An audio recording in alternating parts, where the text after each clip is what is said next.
Good morning, everyone. Welcome to the Thursday, September 11th, 2025 agenda meeting of the Minnesota Public Utilities Commission.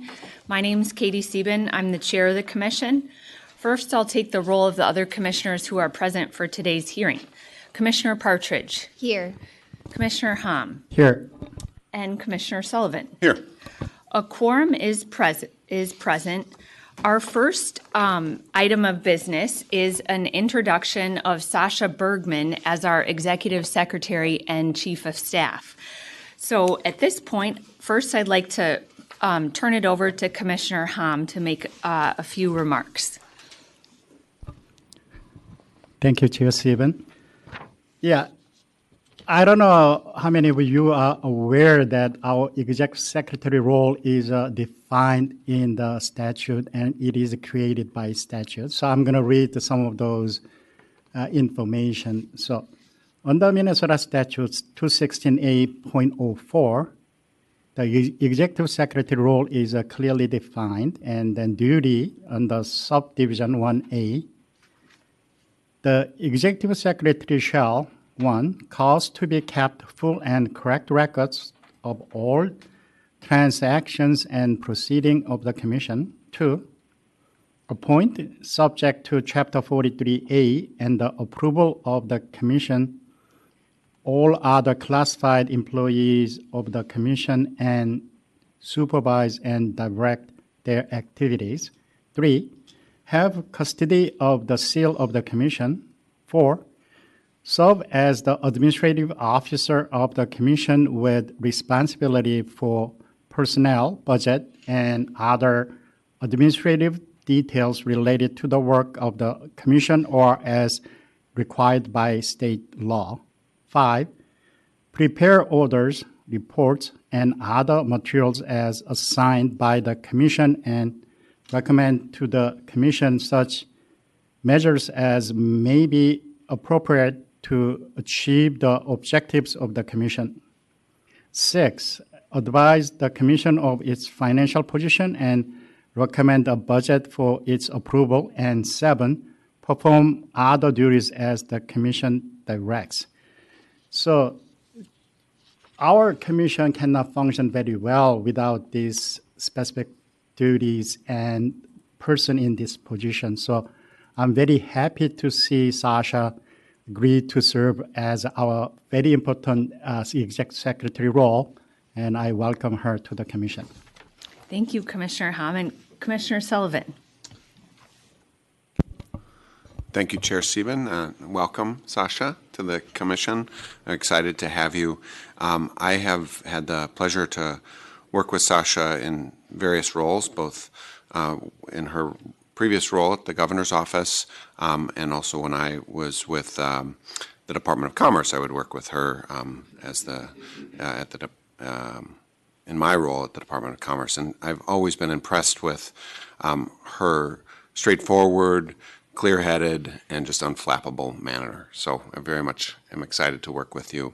And I thought it'd be important to read Sasha's bio for everybody, but Sasha brings nearly 20 years of state and local government experience, showcasing demonstrated leadership and management capabilities cultivated while working for the Tax Committee and in the Speaker's office in the Minnesota House of Representatives, in the Commissioner's office at the Minnesota Department of Revenue, in the Office of Intergovernment Relations at the City of Minneapolis, and most recently in the Governor's Office, where she served as the Assistant Chief of Staff for Policy Administration and Federal Affairs.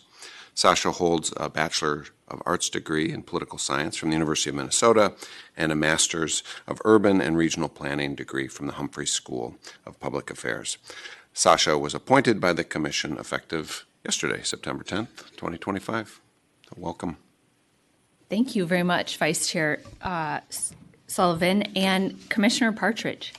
Thank you, Chair Sieben. I also welcome Sasha Bergman to the Commission, and it is my honor to give her the oath so that she can officially be sworn in. I think we were going to stand, but then I realized our mics may not work. That's true. Why don't we just should we stand, even though it's not on, the mics won't pick it up, but you and Sasha both can just speak loudly, and then we'll take a short picture. And before we do that, I'll just mention briefly that although Commissioner Tuma couldn't be here today, he was also very warmly supportive of you and looks forward to working with you, Sasha, as well. So you have the full support of the commission, and we really look forward and appreciate that you have accepted this important position. I, Sasha Bergman, Do solemnly swear do solemnly swear that I will support the Constitution of the United States that I will support the Constitution of the United States and the Constitution of the State of Minnesota, and the Constitution of the State of Minnesota, and that I will faithfully discharge the duties and that I will faithfully discharge the duties of the office of the Minnesota Public Utilities Commission of the office of the Minnesota Public Utilities Commission to the best of my judgment and ability, so help me God. to the best of my judgment and ability, so help me God. Thank you.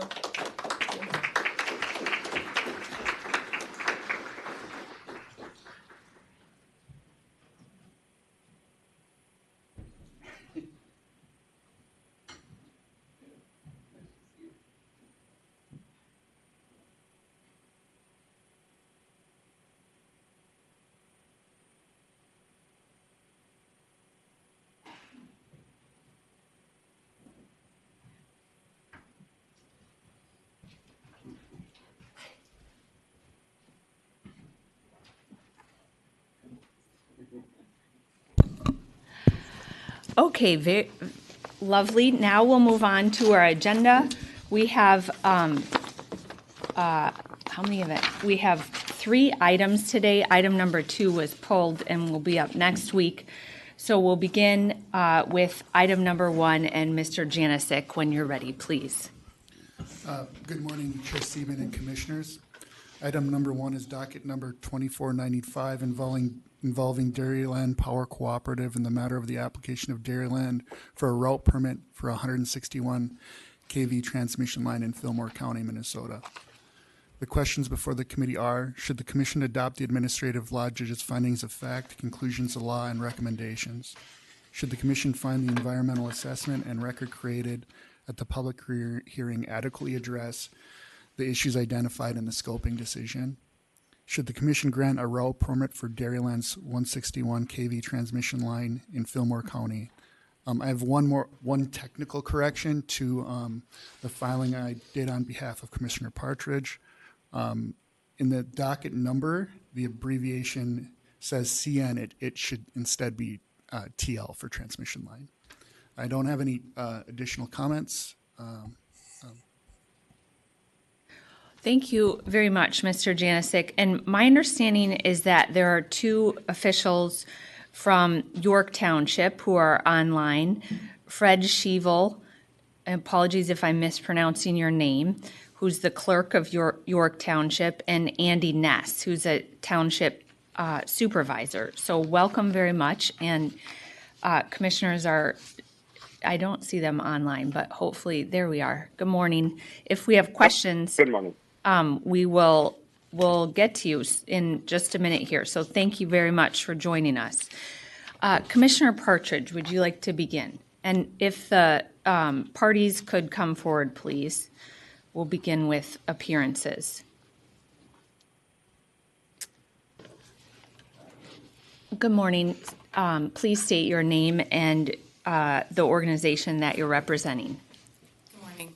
My name is Bridget Duffus with Frederickson and Byron on behalf of the applicant Dairyland Power Cooperative. And with me is Rob Malley, also from Dairyland. A little bit louder, sorry. Do you want me to start over?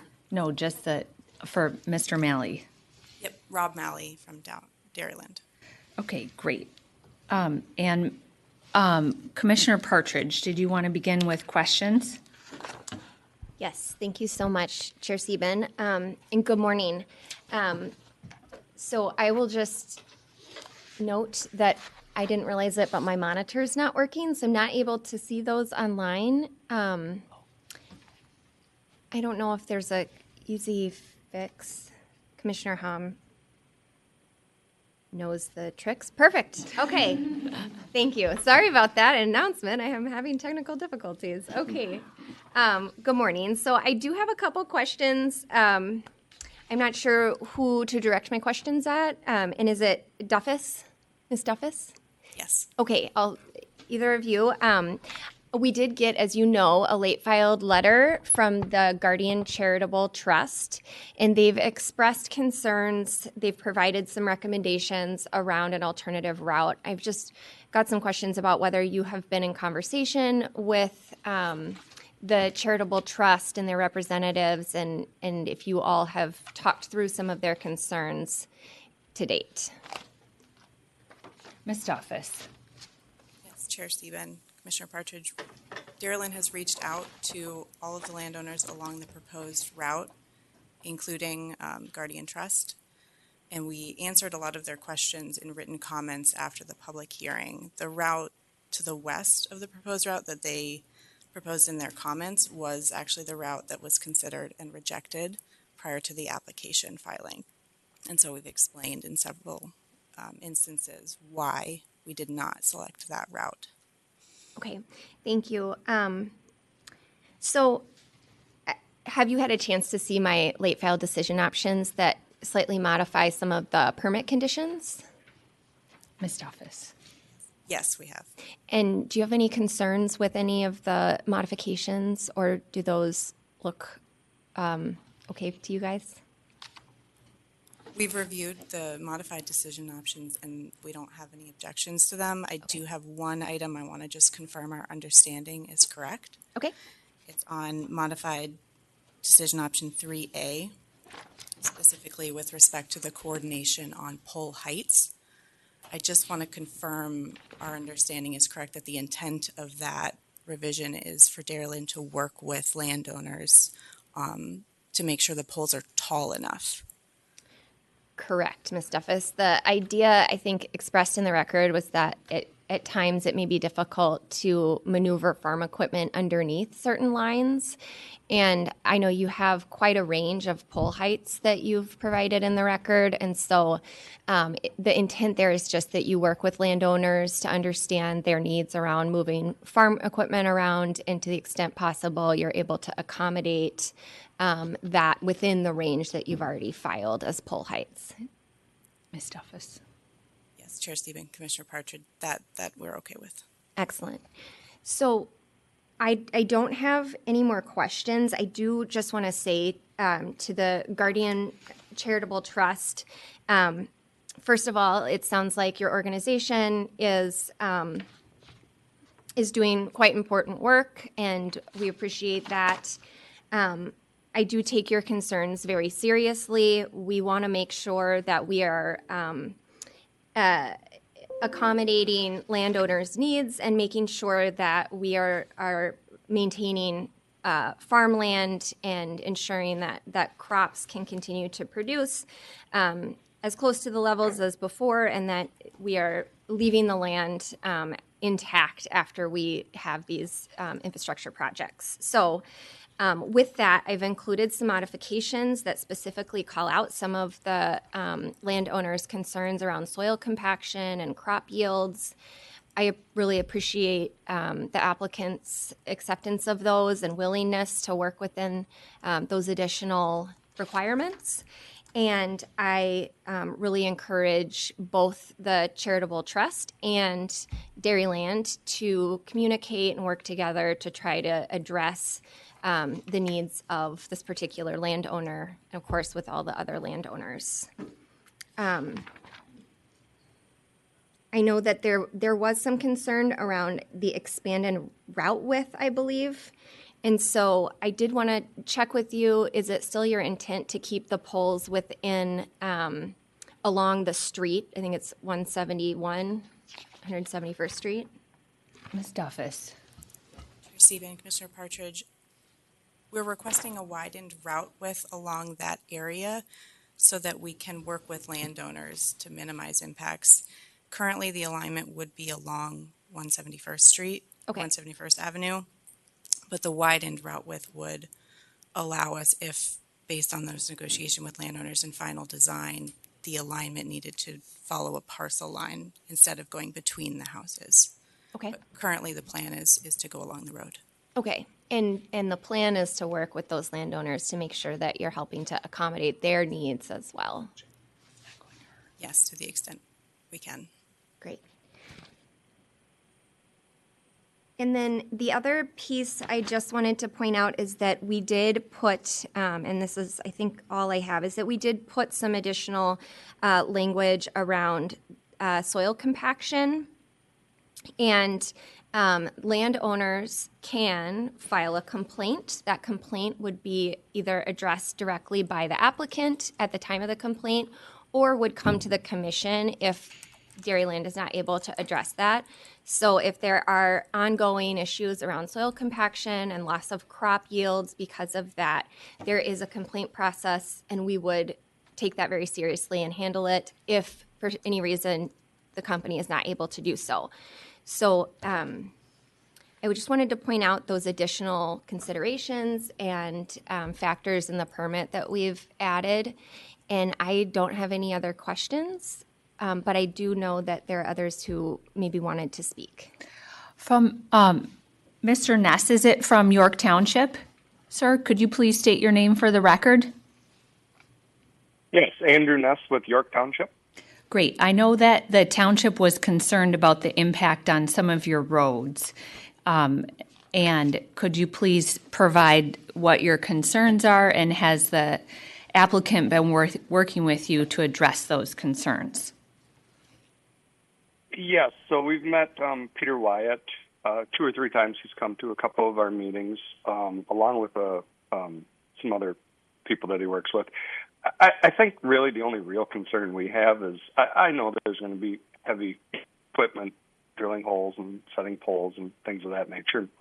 Just if there's any kind of damage to the roads or anything like that, beyond typical working conditions, that Dairyland just works to just fix, clean the mess up after they're done with the work. And every time we've discussed it at the meetings, it doesn't sound like there's going to be much of an issue. So I think as of right now, regarding the township anyway, I think that's really the only concern we really have. Great. That's our expectation, that the applicant will help restore the roads to at least to the level that they were prior to the construction. And so to the applicant, that's your understanding, and anything else you want to address related to the township roads, please? Chair Stephen, yes, we'll work with the townships to make sure that roads impacted during construction are repaired to at least the same pre-construction condition or better at Dairyland's expense. Great. Is that address your concerns, Mr. Ness? It does. Thank you very much. Thank you very much for taking the time to log on today. We appreciate it. Are there other questions from commissioners for parties or anyone? Mr. Hartman, thank you for your work too. You're good with the revised decision option, or anything you wanted to add? Yeah. And please state your name. I didn't mean to catch you off guard, sorry. Oh, I just had a dry throat for the last few days. Larry Hartman, Commission staff. You're good? Yes. Great. Commissioner Partridge, do you have a motion? I do, Chair Sieben. Thank you. And thank you, Mr. Ness, for engaging with the company on this. And thank you to all the other parties who've engaged on this. I have a motion, and that is decision option 1, decision option 2, modified 3, new 3C, new 3D, 5, and modified 6. And Commissioner Partridge, just to clarify, when you said modified, that means those were the modifications that were outlined in your revised decision option sheet. Yes. Great. Mr. Davis, that's clear. Any questions or comments from commissioners on Commissioner Partridge's motion? Hearing none, all in favor, please say aye. Aye. Aye. Opposed? The motion prevails 4-0. Thank you very much. Thank you to our staff, too, for your work on this item. Thank you.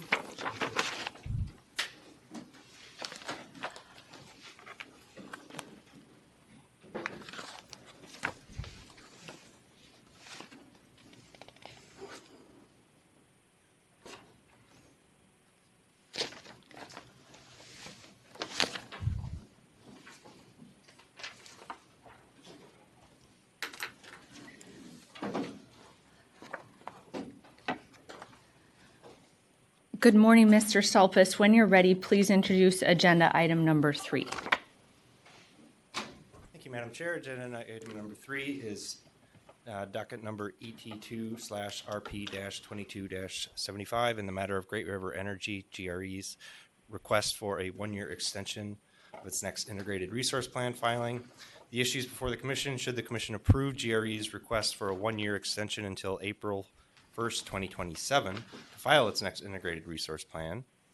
And if so, if the Commission, should the Commission require GRE to file an interim report? And I don't have any other comments. Thank you, Mr. Stolpis, and I appreciate your comments as well as the department's in this record. And I can just start with where I'm at, Commissioners, and you can feel free to tell me what you were thinking in review of this extension request. When I looked at it, I noted that when we made our order in the last IRP, there was a compromise set on the deadline of the next of when the next IRP would be filed, and I think that the conditions or the factors that GRE filed in their letter for needing a extension request are factors that all utilities across the country are facing right now, or most of them are. Some were specific to Minnesota and implementation of the 2040 law. But all things considered, I think it's pretty important that we try to stay on the schedule we're at for IRPs. There's so much changing in our energy sector right now, both from federal policy, from load growth and other demands, that I've said this in other dockets too. I would like to keep IRPs coming in front of the Commission on a more regular, not extended time frame. So my preference, Commissioners, is that we don't grant the extension request, and we just keep doing our best with our utilities to stick to schedules so that the work can get completed and we can help make wise decisions in a timely manner. So that's where I'm at, and I'd be curious if other commissioners had a different idea, but Commissioner Sullivan. Thank you, Chair Sieben. I mean, I'm in the same spot, and I don't think it'll be a surprise to folks who are reflecting back on the last Xcel resource plan that I wanted to push that one up even probably past the point of being reasonable. But I think that I really do think it's important that we don't let, there's the drive for a perfect resource plan, and I understand that, but we have to get resource plans done in a predictable, expedited way. So a really, really good resource plan, if we have, over the course of a decade, if we have 5 good resource plans, that's better than having 1 perfect resource plan. And that's the way I view it. I understand, I know Mr. Ruznicki, I'm sure you disagree, but my view is really like this uncertainty that you're all feeling, we have to see that in the public record, and the public has the right to see that too. And that's where I'm coming from on it. I mean, if there's a super good reason my feet are not in concrete, I mean, I'm pragmatic. I'd like to think I'm pragmatic. But my thought on resource plans is just keep them coming. So, Commissioner Hom. Thank you, Chair Sieben. Yeah, I have a different idea than what Jerry is stating, that I think to address those uncertainty, I agree with Commissioner Sullivan that you should do it now rather than delay it, because most uncertainty will come even you delay 1 year. So my perspective is addressing those big uncertainty due to the AI data center.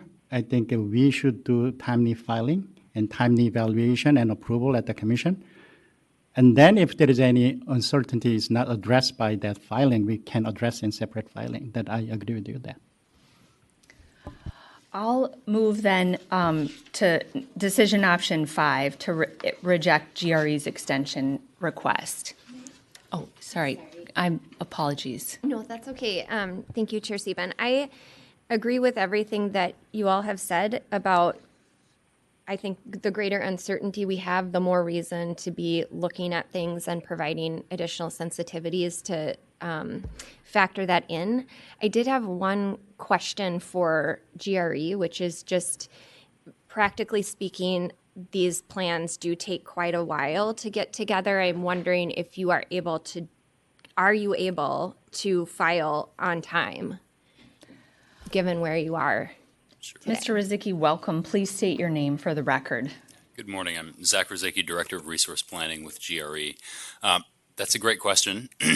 and to be completely transparent and honest, right now it would be challenging to meet the April 26th deadline because we have been waiting for a decision from the Commission. We have started some work. You've been waiting for what decision? So the extension decision. So we have started work. However, right now, and I'll just be frank, for the reasons that we've laid out here, just one example of which we can't even get prices from renewable energy developers right now on wind and solar. They're not giving prices. We can't get prices on storage. So we haven't been able to develop and specify our models to date because we're just flying blind, and so are they, because we're seeing new tariff requests coming in. We're seeing the impacts of the July 4th big, beautiful bill that we're still expecting some guidance on. And one of the reasons for the extension request was to allow some resolution on that, because as we speak to our development partners, as we talk to people that we need information from with which to build our models, we can't build those models right now. And so we have been waiting a little bit to start that. So if we started today, we might be able to get a resource plan in April of next year, but it wouldn't be to the quality that we would want to put in front of the department and the commission. So yes, we could, but will it be a good plan? We hope so. That's one of the reasons that we're asking for the extension, because we cannot get this data right now.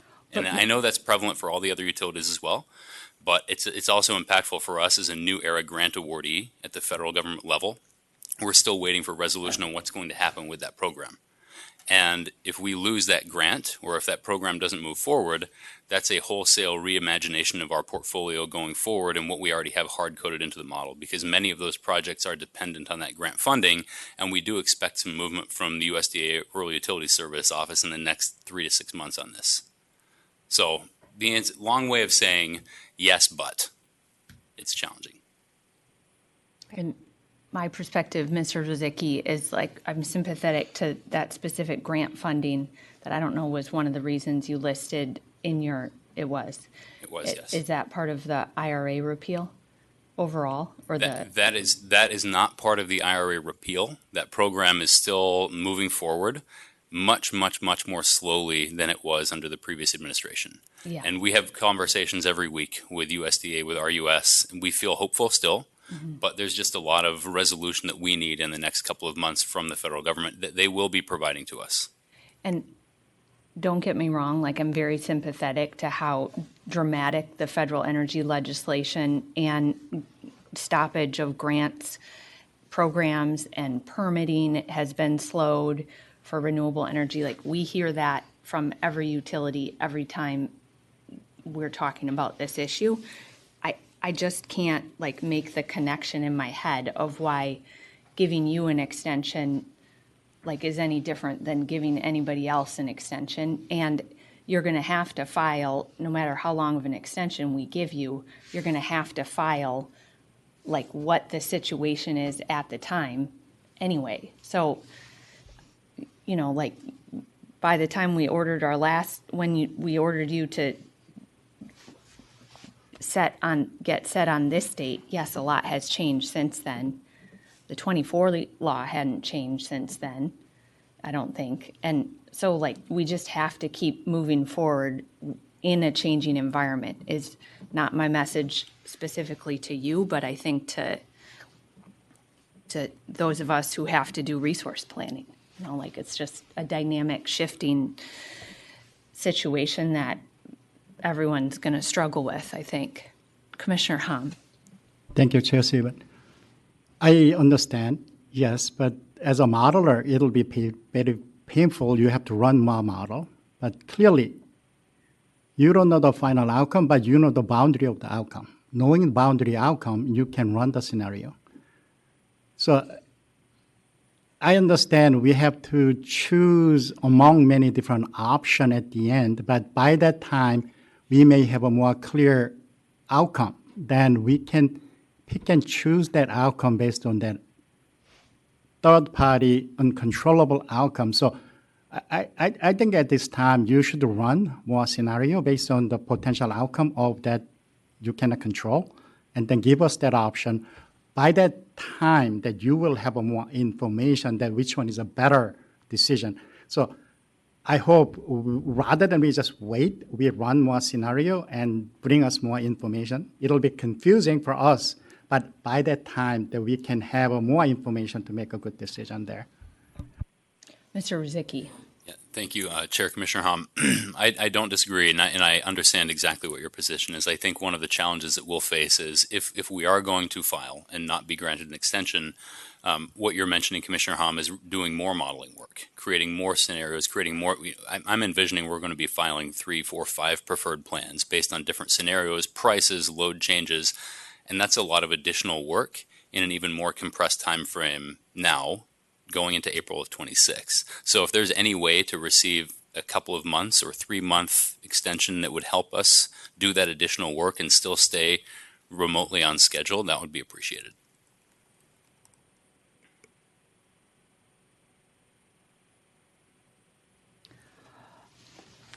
I am not convinced that the situation that you outlined, Mr. Rozicki, is any different than any of our other utilities. So I still think it's important that we try to do our best to keep all utilities on like the schedule that we set in our last order.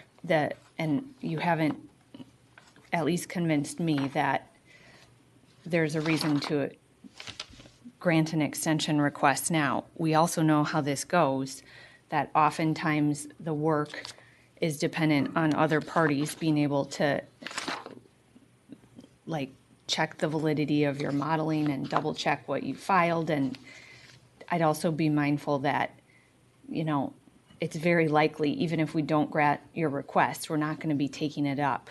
There are still going to be like further hiccups along the way too, that the department has outlined, you know, the challenge of staffing all of these different IRPs. Our staff feels that, we as commissioners feel that, but I don't know, I feel kind of rude saying this now, but I just still think we don't grant the request now and move forward. So I'll put my motion out there again. All in favor of rejecting GRE's extension request, please say aye. Aye. Opposed? The motion prevails.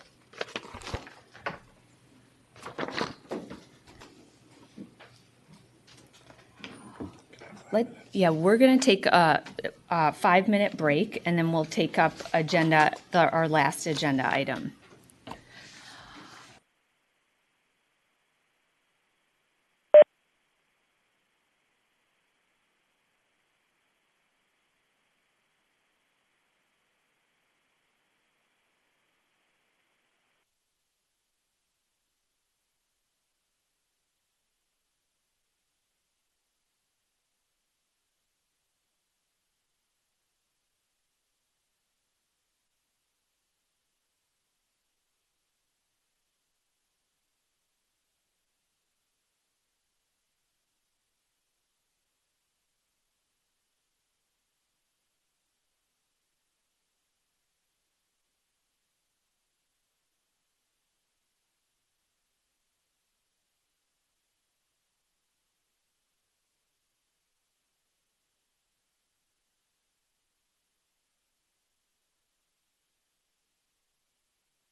The commission will come back from its recess, and before we introduce, or before Mr. Harsh introduces our last agenda item, we would like to take a moment to recognize Mr. Harsh's service to the commission. He has accepted a position at a utility, and we are really going to miss his work here at the PUC. When I asked Trey what his favorite dockets he has worked on over the past few years, he said the Natural Gas Innovation Act, the Thermal Energy Network Working Group that he has been leading, and his work on docket 19505, which is the data privacy docket. He's also, and I sort of said, like, well, what about the carbon-free implementation? Because he's also taken a very robust role in some of those dockets and has really helped us as commissioners and the public, I think, understand the implications of that law change and what it will have on the impacts it will have on our utilities. So thank you so much, Trey. He started at the commission in 2022 as a student data analyst, and then he impressed us so much he was quickly promoted to be an analyst in the economic analysis unit, where he worked on those dockets that I mentioned. In addition, Trey has been our staff lead administering annual reporting for the Renewable Energy Standard at MRETS, and has worked to establish and maintain our data dashboards in Tableau on our webpage. So, Mr. Harsh, we are glad you're not going far, and we will still see you on the other side of the table. Congratulations on your new role, and thank you for all the work you've done for the PUC. We'll miss you. Did you want to say something? Yeah, I'll miss him too, but you ruined my joke. And I ruined your joke. you ruined it. Oh, what else is new? But I did want to say I will miss you, Trey. I very much appreciate the thought and the work that you put into every docket that you're a part of. And this stuff is complicated work, and you make it easy. So you really do help get us to a decision. I'm going to miss your work. So thanks for your time here. I was going to say, the lineup that you said, like, here's your favorite work is on NGIA. It's been on, data privacy and, and I was going to make a joke like, since you didn't say the utility, like, oh, you're going to go to a water utility then. It's funny on many levels. Yeah, I wasn't going to say that. But then you ruined it by saying you're not going far. So, because we don't have water utilities in Minnesota, so I'm overthinking it, but whatever. Okay. Well, Mr. Harsh, thank you for your work on this docket, too. Please introduce it for us. Thank you, and good morning, Chair Sieben and Commissioners. Item number 4 is docket number E-002/CI-24-115 in the matter of a commission inquiry into Xcel Energy's advanced rate design for load management. The question before the commission is, should the commission direct Xcel Energy to perform a study evaluating the contribution to Minnesota system costs caused by residential customers with different usage profiles, consulting the Citizens Utility Board of Illinois study as an example? There was one late filed document added to the record on Wednesday, September 11th. Northern States Power Company, doing business as Xcel Energy, filed alternatives for decision options 16 and 17. Xcel's amended decision options have been distributed to commissioners, and physical copies are available at the front of the large hearing room, as well as physical copies of the open data access standards themselves, should anyone require them. Staff has no further comments, but is available for questions. Thank you. Thank you very much. If the parties want to please come forward, we'll start with introductions or appearances. And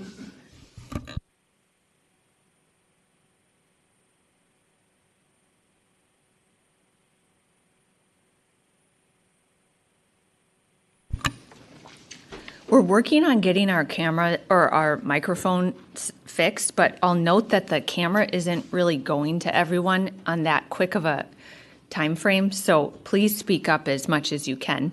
And Mr. Martin, welcome. Starting on my right, please state your name and the organization you're representing. Nicholas Martin with Xcel Energy. Lauren Steinhauser with Xcel Energy. Sydney Lieb with the Minnesota Department of Commerce. Annie Levinson-Falk with the Citizens Utility Board of Minnesota. Wendy Raymond with the Minnesota Attorney General's Office, Residential Utilities Division. And Dr. Chan, welcome. Can you please introduce yourself? Thank you. Gabe Chan from the University of Minnesota. Great. So we'll start with Commissioner questions. Commissioner Sullivan. Thank you, Chair Sieben. My first question is for the company. I've been thinking about the question of one study or two, and if an Xcel study were to move forward, what is your estimate? It's not in the record, but what is your estimate for what that would cost? Chair Sieben, Commissioner Sullivan. It is not on the record. We worked on coming up with an estimate based on, like, if we were to do the Cub study, that kind of study. And our current estimate is it would take 6 to 9 months, and it would be approximately 60 to 80,000. Obviously, that's a broader window. We would refine that as 6 to 9 months, and you said 60 to 80,000. Correct. So if the company doesn't do the study, there's a pretty significant benefit there, from a cost perspective. Okay. I have a question now for Dr. Chan. Dr. Chan, I think I'm going to lead it a little bit because in the companies, in their filings, they've indicated that the primary value for this would be a TOU, a time of use rate, which they already have. I disagree with that. I think there's more to it. But I would like to hear from you, what other things do you think Minnesota ratepayers would get from this? I'm speaking specifically to, like rate design, obviously, programs that are, delivered to folks who are low-income folks, or, programs that could be delivered to anybody, really. But I'd like to hear from you, like, do you disagree with the company's categorization that this would be primarily for a TOU, and what kind of benefits do you see could come out of it if you do disagree with it? Dr. Chan. Thank you, Chair Sieben and Commissioner Sullivan. I think that there could be a lot of different benefits. The time of use rate tries to capture an average, best guess at how to differentiate rates in order to align costs with cost causation and, revenues with cost causation, And I think that there's a lot more complexity to that. There can be differentiation in rates across income levels, as you suggested. There could be differentiation across geographies, and not all of that's going to be captured by a time of use rate. There could be, I think, really compelling cost-based reasons to differentiate rates further that are not just about average time profiles, across a day. It could be much more complex than that, and I think a study like this would help us to identify whether or not those patterns do exist among residential customers in the company service territory. I think it would also point to how technology adoption is shaping this. There are methods that are established to identify, based on this kind of data that we're requesting, which households have adopted an electric vehicle or a heat pump. And you can use that to say, okay, how is electrification potentially changing some of these cost drivers, and therefore would suggest a equitable way to allocate costs through rates differently that a time of use rate is not going to be able to fully capture. It's why we have special rates based on certain technology adoption. It also could help us evaluate energy efficiency adoption. Part of the way energy efficiency is predicated is based on utility system costs. And so we could look at this in addition in this. And I think, beyond that, the benefit to ratepayers and to the public at large is that, we would make a lot of our methodologies transparent and publicly available. We'd make the code publicly available for replication. Obviously, we would take all the precautions that we've talked about to protect the confidentiality of the data, but the analytic methods would be something that would be public, and we would eventually publish in the peer-reviewed literature, and so would go through a higher level of scrutiny and would be available to other researchers in other jurisdictions to then look to see if these patterns that we would find in the company's service territory would apply to utilities elsewhere. Thank you, Dr. Chan. I agree with most of what you said, but I'm not going to nitpick. The one piece that I think there's a high correlation between use and income. I think, as people get wealthier, as they have more stuff, that you're going to see more energy use. And I think that lower income people tend to probably have flatter load profiles. I agree with that. I don't know if that, and I don't think that should be the basis for a differentiation of rates. That's the one part that I am concerned about, kind of what you said, but everything else you said, I basically agree with. So you can feel free to respond to that if you want, but I don't think that when our rates are structured and historically have been structured around cost of service, like how much does it cost to serve? And if somebody plugs in their electric vehicle at 3 o'clock in the afternoon and has decided they don't want to be a part of a TOU or they don't want to be a part of a program that shifts them into the evening, there still is a cost in the system. And I think my sense is that our rates should account for that, like that they are contributing to the peak. If you're not contributing to the peak, then just based on cost causer principles, you generally speaking, you shouldn't have to pay for those additional things. So I think we're more aligned than not, but I do want to point out that point. I am concerned about when we talk about income-based rates. So, but you can feel free to respond. I know you disagree, but you can feel free to respond.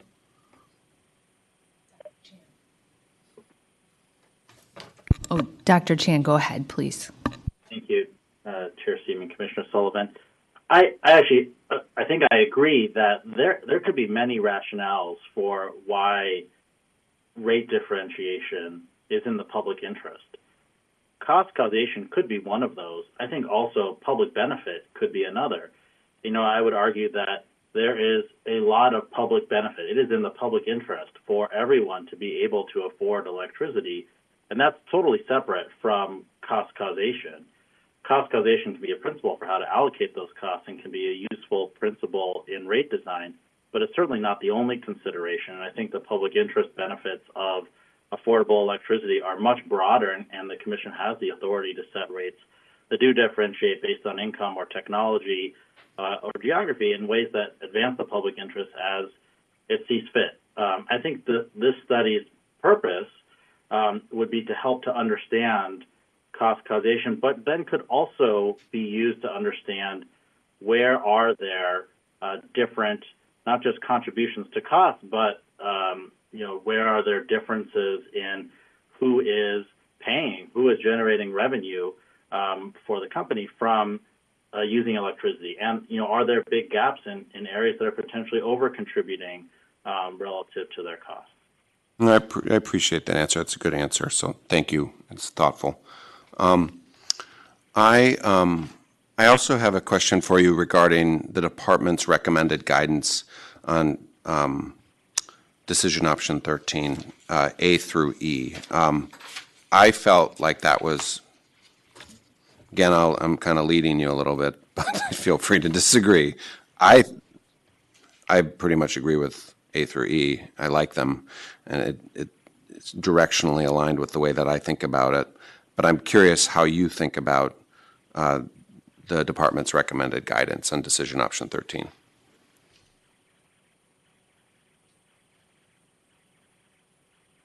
Dr. Chan, are you?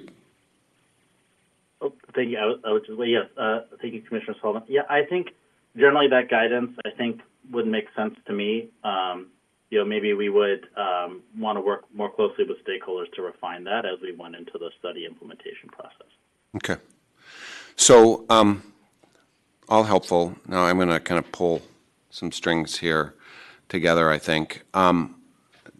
So to the company, Ms. Steinhauser, you've stated that a cost would be $60,000 to $80,000, take you 6 to 9 months. It seems to me that significant value for the company to, in effect, hand the study over to Dr. Chan, who would be doing it, and you would not be incurring that $60,000 to $80,000. So, from the perspective of the fee that would be charged, I don't think $34,000 fee is reasonable. That seems, and I know that $20,000 is for the NDA preparation, and $10,000 is, for, well, I've got it somewhere, but the other $14,000 is the part that I see some wiggle room around. There's the number that comes from Con Ed, which was about $1,300 to be capped at. So my sense is that the number is, the ComEd number seems, it does seem, it's interesting, but fundamentally arbitrary.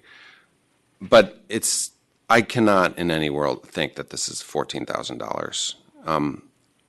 The number seems to be lower. The company's getting significant value out of this. Instead of it charging $60,000 to $80,000, there's the value that the company is getting from not having to do it itself. It feels to me like the number is probably closer to 5, and I'm wondering if that's something that 4 or 5. I'm wondering if that's a number that you could get your head around. Chair Sieben, Commissioner Sullivan, that feedback is really helpful. We were going off of actual costs as stated in the standards and recognizing that we don't know actual costs. So we're trying to estimate this without ever having done it. And this is something else that we would really appreciate the Commission's guidance on. It says that we have to collect fee for actual costs before we provide any data, but we won't know actual costs until it's done. So our proposal is, it might be really high. It could be. Our proposal would be to track costs. We have the estimate, have them pay half, have them pay 5, if that is what makes you comfortable, but that we do track actual costs as we go through this and then assess what the actual cost of doing this was. On the ComEd piece, they have... half of 5 would be, if you do collect 5, that would be 10, and that still seems to be, I'm not intimately involved with it, but that seems excessive. It is 19 billion data points is our estimate. Well, I understand that a lot of it's automized, but I think our concern is that it will take a long time to do the screening. I think that, again, it's 19 billion data points, but that's why we have computers. Right. So, I can see Commissioner Partridge. I can sometimes just feel something happening over here. Thank you, Chair Sieben. I have a question. So I've been thinking about this and the cost that you've estimated for the data. I recall that you all have a tool that you developed using ratepayer dollars. It's now used for building benchmarking. But as I recall, that was designed so that people could make data requests for data and that you could look across geographies and pull data and anonymize it. Am I misunderstanding the purpose of that tool? Chair Sieben, Commissioner Partridge, I'm not familiar with that tool.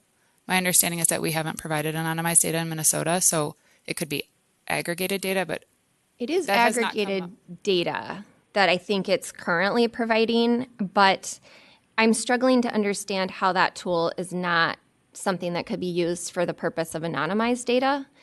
And it is a tool that you all developed so that people could make data requests. I believe it came out of the exact same docket and the standards that were approved by the Commission.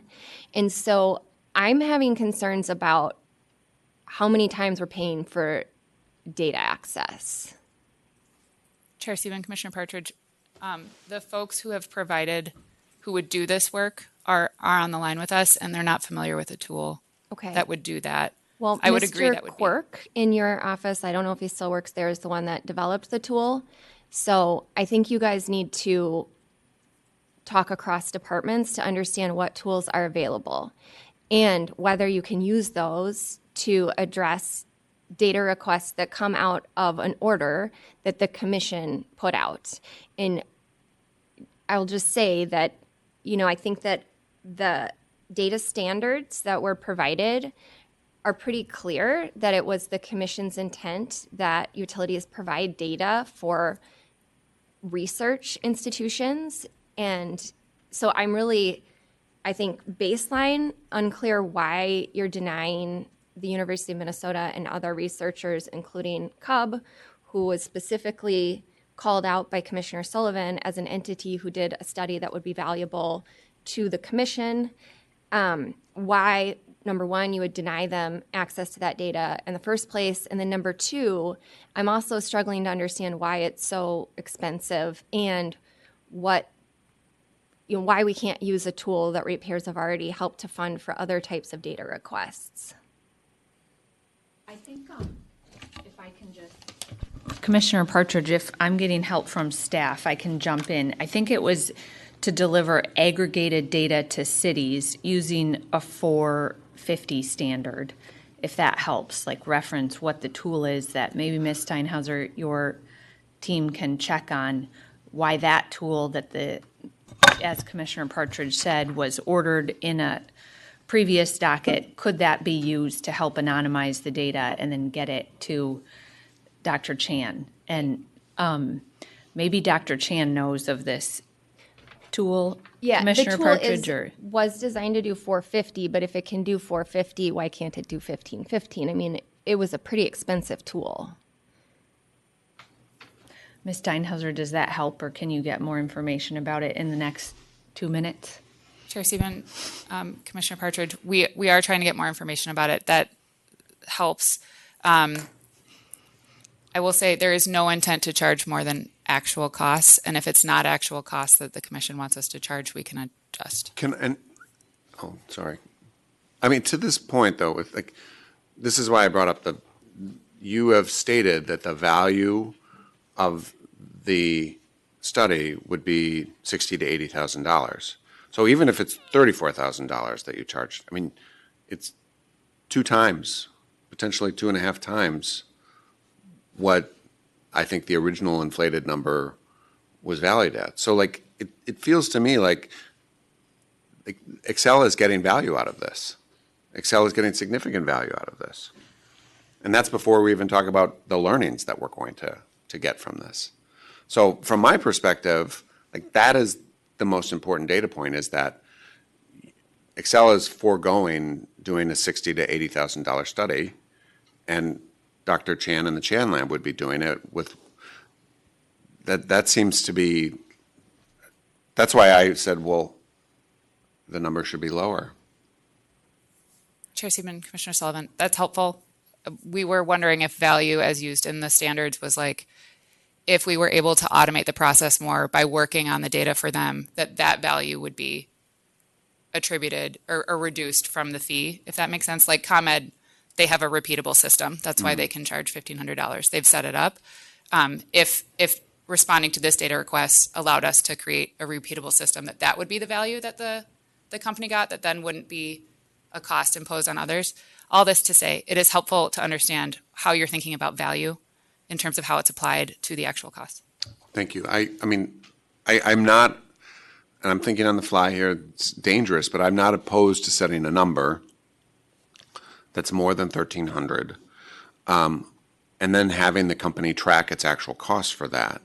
And then at the end of the day, recognizing, say the company's actual costs were $6,000. That is more than offset by the actual value of not having to do the study. And then just, okay, now we've informed ourselves for the future. Does that make sense, or is that too loosey-goosey? Commissioner Hom wants to answer. I was going to save us. Thank you, Chair Stephen. I was holding my question because I have a series of questions, but I would like to inject on this one. For the company, have you done any geocoding of your individual data using zip code in the mapping that the census track? Yes, in developing the analysis for the, I think you're referring, Commissioner Hom, to the automatic bill credit pilot. We did mapping to estimate energy burden by census block group. So that means that you don't have to do new geocoding, right? You already have that done. Commissioner Hom, I'm not I'm not sure about that. You may be right. We have looked at energy burden by census block group. We haven't done analysis of usage profiles by census block group. Yeah, because you cannot analyze census block data unless you map your specific individual account address to that specific census tract. Census tract is not one-to-one matching with the 5-digit or 5 plus 4-digit zip code. So you have to have done mapping between those individual address to the census block. Have you done that? Yes. So for that pilot that you're referring to, we every account is associated with a premise. The premise has a geographic identifier. So we did have to do a step where we put premises into their census block group. So that means a very, very significant portion of the expense doing this, because geocoding probably costs you a lot, because the way I read the Illinois COP study, they use the commercial product to do that. So I know that these days, this kind of product is very expensive, but you already have done it. So remaining expense is related to the screening process. Have you done screening process in that analysis? Can I ask you to clarify what sort of screening process? When you're aggregating, you apply similar concern, right? You don't aggregate if there are small sample size. When there are small size in the census block, you do not aggregate individual data to the census block. In that analysis, my recollection is the only change we made is to eliminate census block groups where we served fewer than 15 customers. Yes. To do that, you have to do the screening, right? That's correct. Yeah. You already did it. So that's why do you need additional the screening in this process? I might have to defer to our geospatial folks on that. We thought about the geospatial component both of doing the study ourselves or aggregating compiling the anonymized CUD to provide to the university. In both of those cases, the geospatial cost component is a relatively small portion of the overall cost that we estimated. So both in that estimate of that Ms. Steinhauser made of 60 to 80K for us to do the study, the geospatial component was relatively small within that. And then in the estimate that we made for providing the data, which to be clear, we're not proposing to charge a $34,000 data access fee. That was just our preliminary estimate. We would only charge the actual cost. Also there, the geospatial part was relatively small. Yeah, I mean, in that case, then after you do the geocoding, and then you can query based on the geocoding, and then you can limit your query based on the number of sample in that section. It is very automatic way to do programming. I have done that programming before, so it's not big deal. Because your sample size big doesn't mean that, the modern database software SQL system can deal with it very easily. Commissioner Hom, I defer to your expertise. I'm not a geospatial analyst, so I can't answer this in terms of what's involved. But that's why you said geocoding is already done. That's a geospecialist. Set aside that one. Now this is about regular, the data queries. It is for anybody who's working on the database. They can talk about this. Why does it cost so much when you're doing simple query from your database using very simple criteria?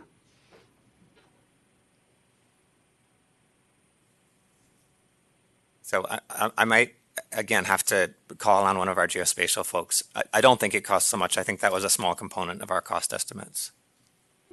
So then it's all other cost is a legal cost for the NDA, drafting NDA then. There were two other components of cost. One was actually compiling and anonymizing the data, the 19.3 billion data points, right? We had an estimate for that. And then we had an estimate for negotiating NDAs, which is the hardest thing to estimate because we don't know how the three universities will respond to these NDAs. I understand NDA, I'll set aside, but randomizing number is not difficult. You run the random number generator assigned to certain address and create the sequence of the number. That process is very mechanical, very simple. I don't know why companies keep saying that'll cost a lot and it'll take a lot of time. I think you might be right, and if we discover that it's much cheaper and less time than we estimated, that's what we would propose to charge. Yeah. Okay, so I'll stop here on this issue. I have a few other questions, but I think I have sightlines on what I'm going to make for a motion right now. I feel comfortable, like that I've asked the key questions that I want to ask. So I'll probably ask some more things, but I'm fine handing over the con.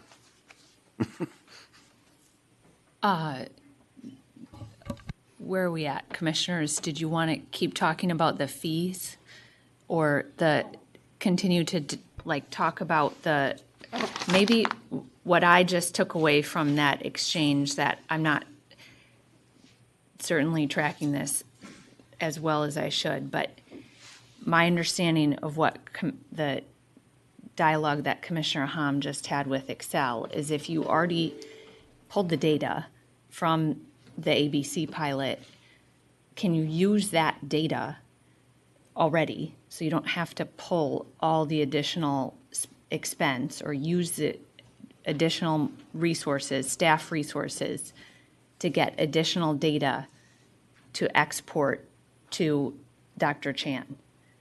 Yes or no? Chair Sieben, my understanding from our technical folks is some of it can be used. It gets us part of the way. It's modeling, data analysis, and cleaning that are going to take the most time. And Dr. Chan, because you would be doing the study, what do you think of this exchange? Is the data that Xcel already pulled for the ABC pilot applicable to the study the way you would need to do it? Or in your understanding of how you do these studies, how much more additional data would you need beyond what has already been done? Chair Stephen, my understanding is that the ABC pilot was looking at annualized data, and we're requesting data at a much finer timescale using the smart reader reading. So I think the quantity of the data is much larger, but the screening process should be quite similar. And as Dr. Chan, can you weigh into on negotiating NDAs? My, again, non-expert brain goes to, there are 3 entities it sounds like they'd have to negotiate an NDA with. That shouldn't take $20,000 in expense. Are you going to be willing to sign an NDA? And is it really that, do you have to, I assume you have to use your attorneys that you have on staff at the university to help execute that, but is it really an extensive legal process to sign an NDA in your experience? Chair Stephen, in my experience, I don't personally sign NDAs. The university signs NDAs at an institutional level. But I would expect that this could be something that's standardized because I don't imagine we will be the only requesters of this data. Our intention will be we would request it again to replicate the study 2 years from now and do this on an ongoing basis. And there may be other studies that would apply, similarly under ODAS. And that's one of the things that's happened in ComEd is they've standardized this process and made it really easy. The NDAs there are standardized, and it's become well known in the research community that you can go to Illinois and access this kind of data, and the amount of insights that have been generated specific to that service territory are incredible because of that standardization. So I would expect that an NDA that could be standardized here would also enable a similar dynamic to play out. That's helpful. Commissioner Sullivan, maybe you should kind of lay out what you're thinking on a decision option or a decision item, and then that will help us understand what other questions commissioners have. Okay. Did Commissioner Hom, Or- were you going to go on a different line of discussion, though? yeah, I have a more academic-oriented question about validity of overall study. The what? Overall validity of any study conducted under this proposal. Is it okay if I wonder if Commissioner Hom, kind of share why I think this study would be important And that may help inform what you're thinking about, like from the validity perspective. Yeah, my validity is my statistical validity concern that I raised at the last time during the meeting. Okay. So I think the same.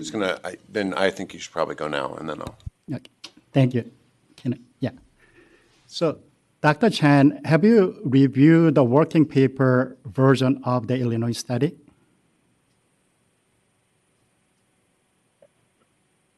Commissioner Hom, Chair Stephen, I'm not sure which working paper you're referring to. The Illinois COP study referenced in this docket. Commissioner Hom, I reviewed the peer-reviewed version of the study. Yes, I did it too, but my concern is the reason why the Illinois COP dropped American Illinois data, because that is not clear. They referenced to their working paper, but I couldn't find the working paper, so I couldn't check that. On the surface, the reason they said is that sample size issue.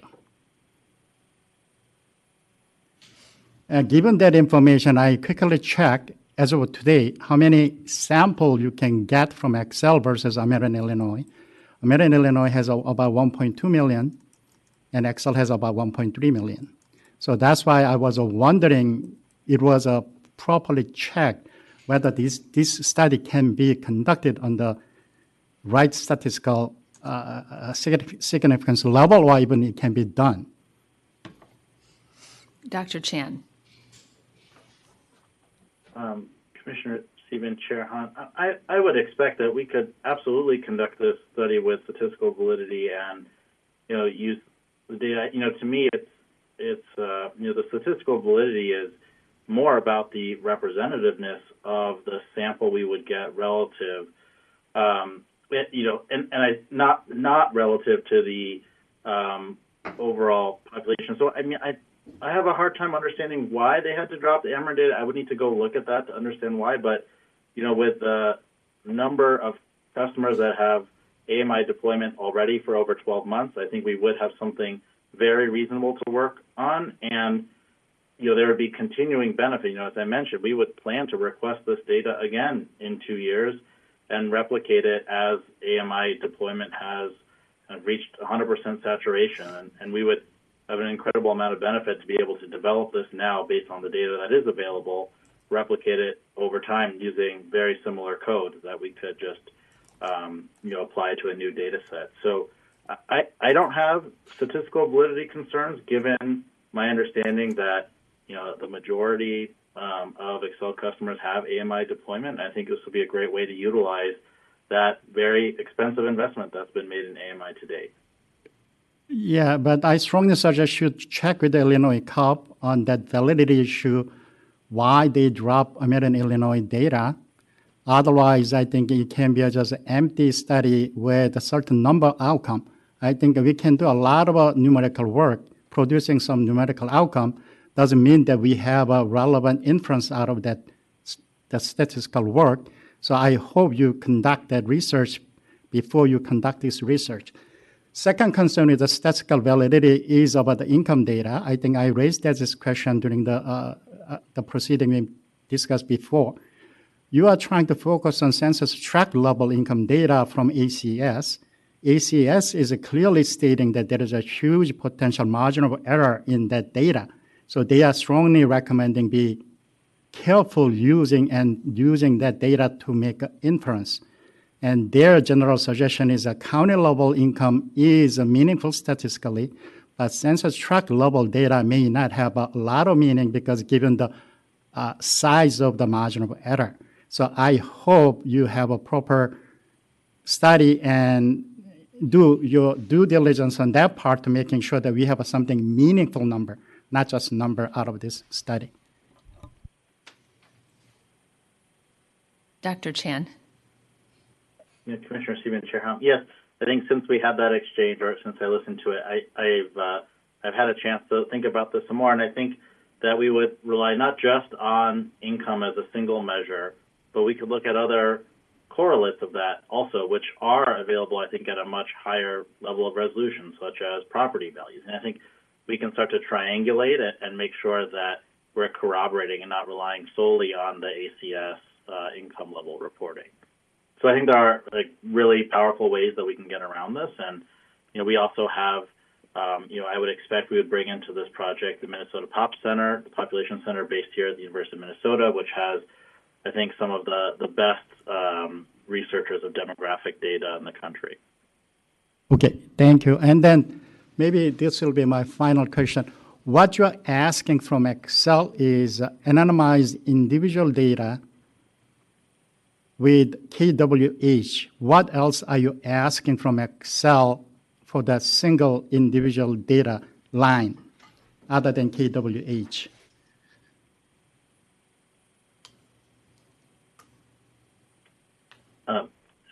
Commissioner Hum, we're asking for that at 30-minute intervals for at least 12 months with a geocoded ID. Yeah, so geocoded track, the census track number and KWH are only one you're asking them. Also, maybe they have a unique identifier after anonymized. So potentially it's a 3-column data, right?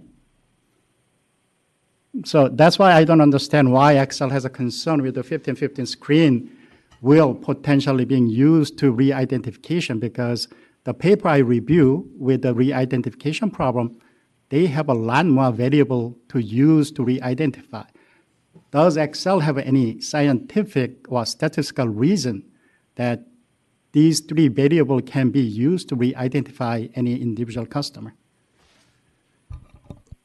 Chair Stephen, Commissioner Hom, we have looked for that, and we haven't found anything either direction. So it's helpful to know that you have a resource that indicates that would be hard. I mean, that study is saying that to re-identify anonymized data, you need a significant variable to match, cross-triangulate the data. The data I think Dr. Chen is asking is unique identifier for that premises, which is anonymized, so it's useless. Second, it's a geocoding track number. And then KWH, how can you match that with the individual customer if it is outside that 1515 screen?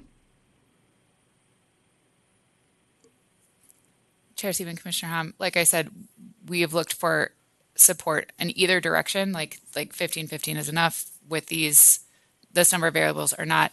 Our concern is that there's nothing supporting either direction in the record. That's it. We understand where the commission is on this. It's a concern that we continue to have because it's on us.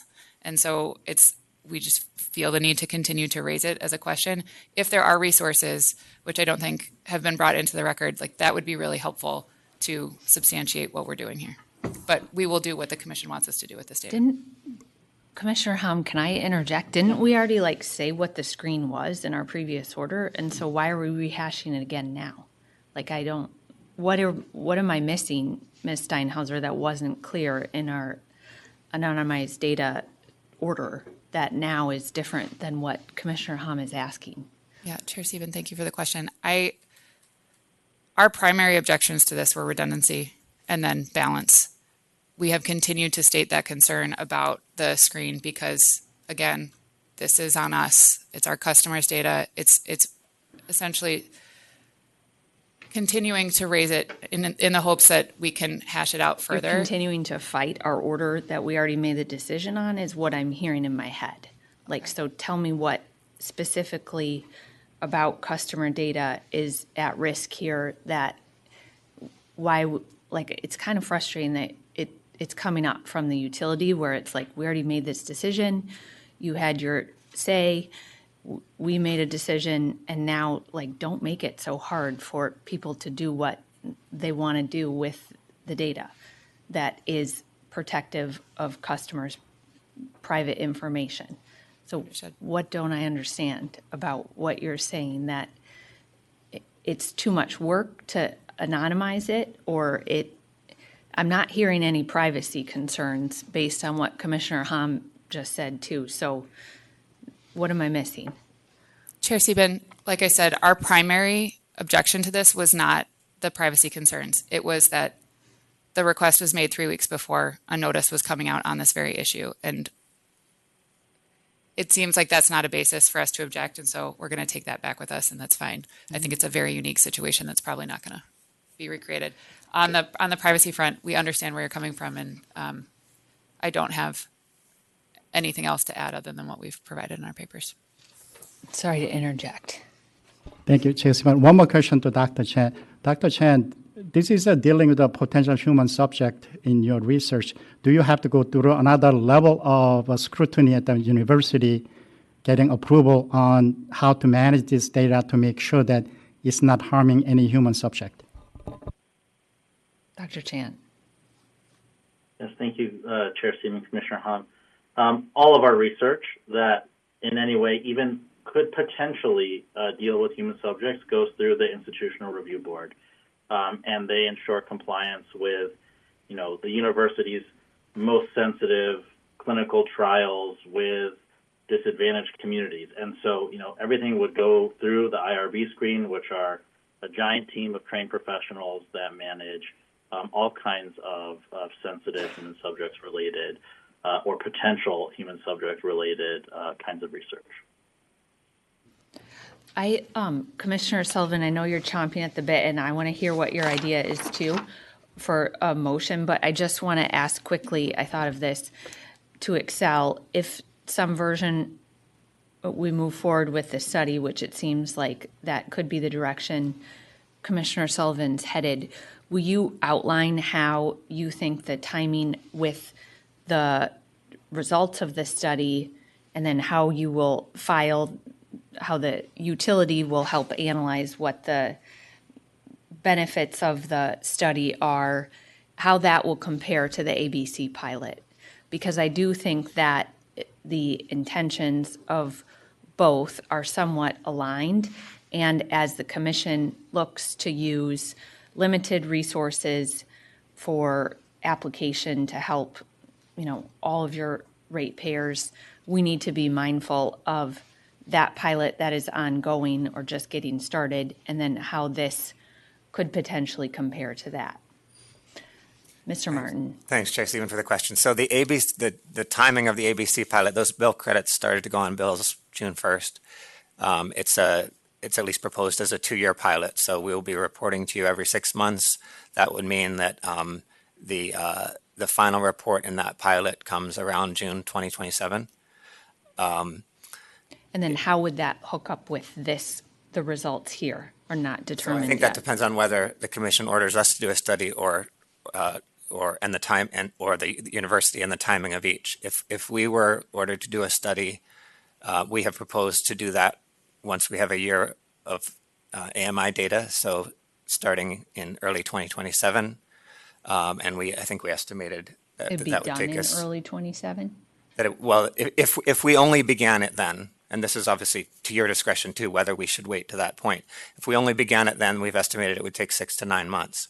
The university has maintained that that's not important to wait for a year of data after a full AMI implementation. If the commission agrees with that, and we were to provide this data, as soon as we can put it all together and sign those NDAs, then they would get started sooner, and I don't know what their time frame is for completing the study. Dr. Chan, can you outline to me what the timing you think of your study would be?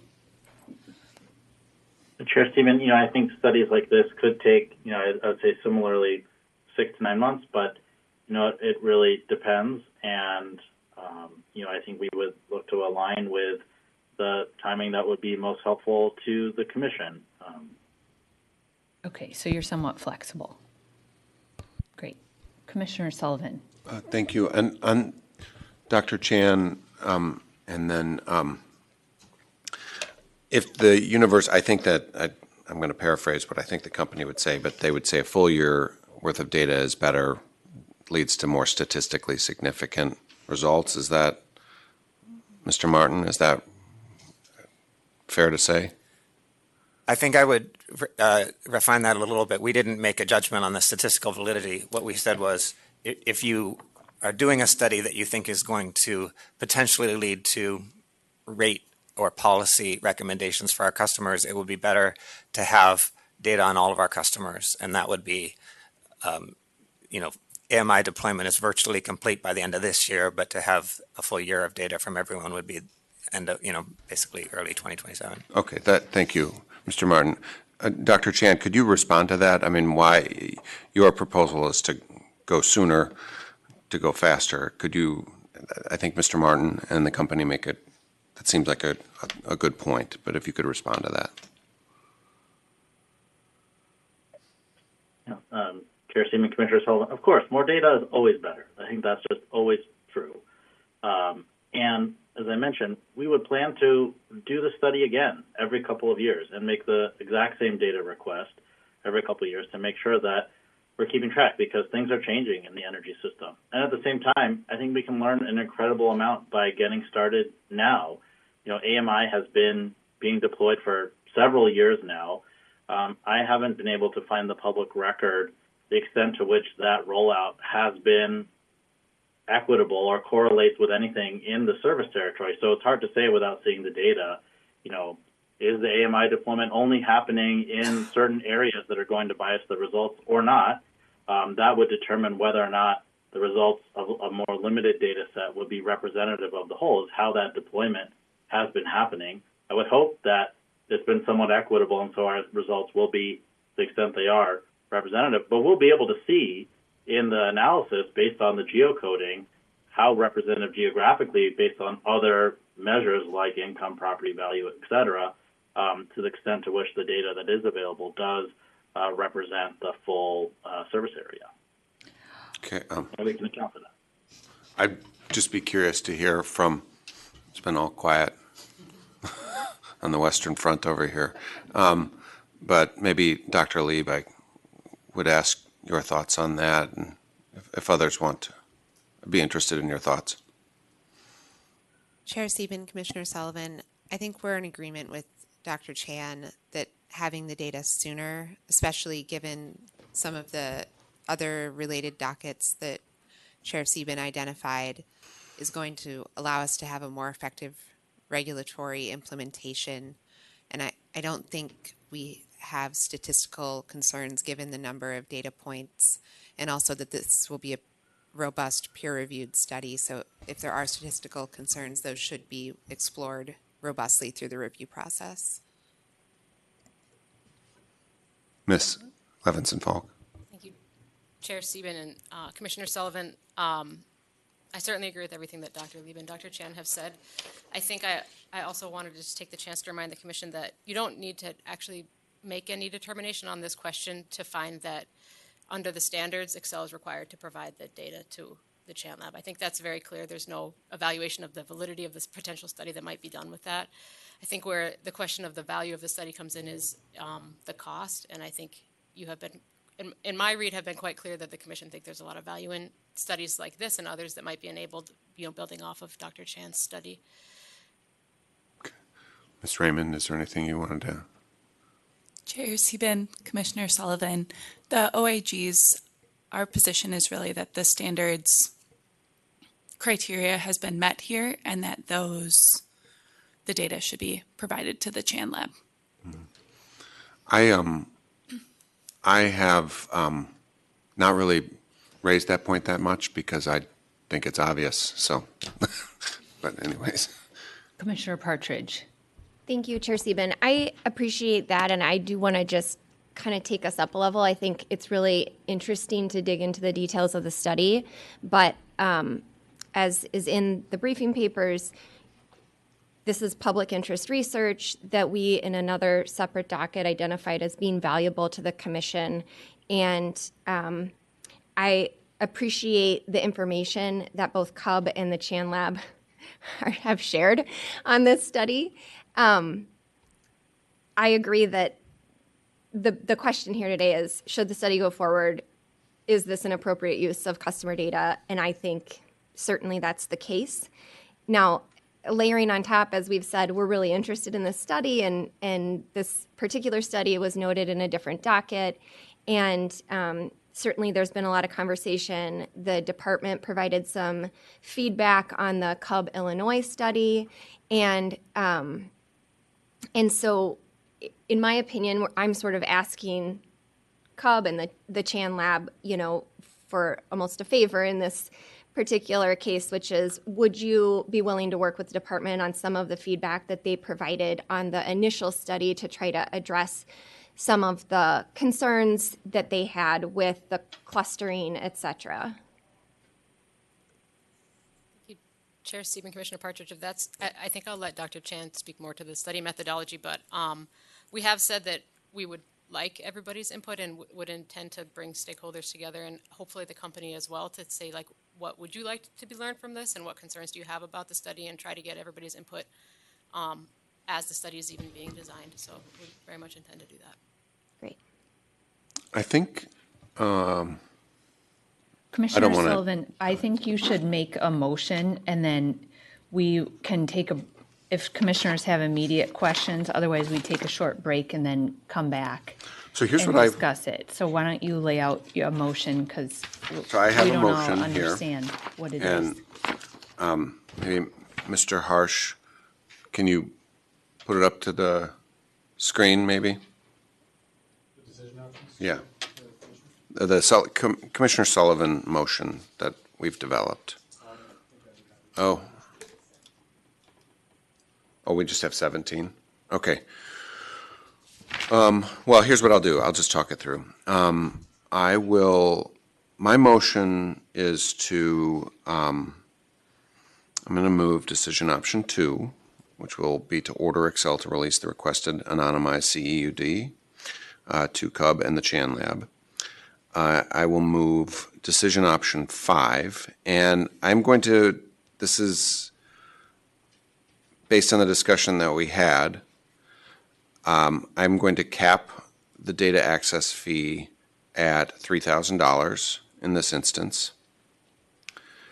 And I will also append to this that the company shall track its actual costs for information purposes.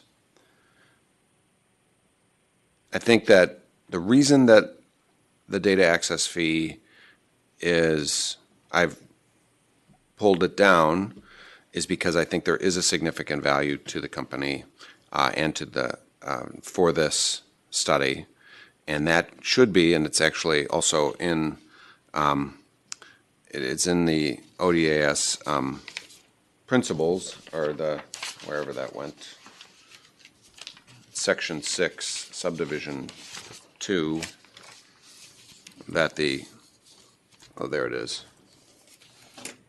It's in the Open Data Access Standards, fees and cost recovery, to consider the reasonable value of the data prepared to the utility and, if appropriate, reduce the fee assessed to the requesting person. So I think it's spelled out very clearly there.